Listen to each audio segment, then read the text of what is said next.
Hi there, let's take a look at another source of finance that's often associated with small or startup businesses, and that's family and friends. So you've got a big or good business idea, but you don't have much owner's capital. Who are you going to ask? Who are you going to turn to see if you can get that finance to get your business idea off the ground? Well, many startup businesses turn to friends and family to see if they can get some financial support.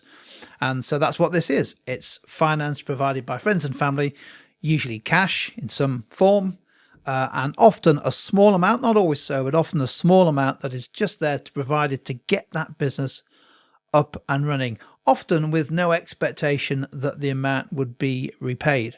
So it tends to be an informal rather than formal source of finance.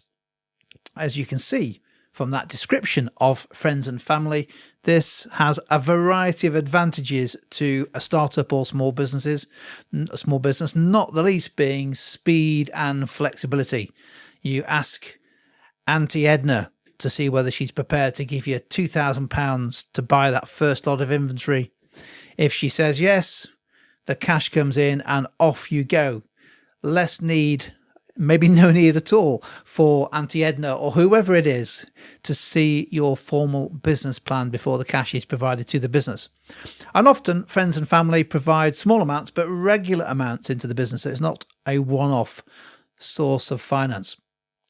Clearly, the advantage of turning to family and friends is that in theory they know you and are supportive of you as a startup business entrepreneur and want you to do well. Therefore, they have that positive support in addition to providing the finance, and often they may not require any kind of interest payment in addition to the repayment of the amount that they invest or loan to the business. So what are the downsides? Well, firstly, friends and family, depending on how wealthy your friends and family are likely to provide relatively small amounts in terms of finance, but it might just be enough to get the business up and running. Perhaps more problematically, there could be issues arising if the finance isn't repaid and there was an expectation that it would be, and particularly if the business fails. What happens in that situation? Is it simply written off? Is it forgotten about?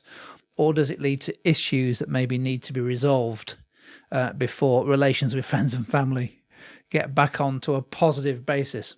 And of course, there is always a downside risk. I don't know how often this happens, but if friends and family are providing finance for the business, perhaps they may feel as though they can get involved or want to get involved or interfere in the running of the business. That's the time where the entrepreneur really needs to say, no, I really welcome the finance, but please leave me to get on with the decision making.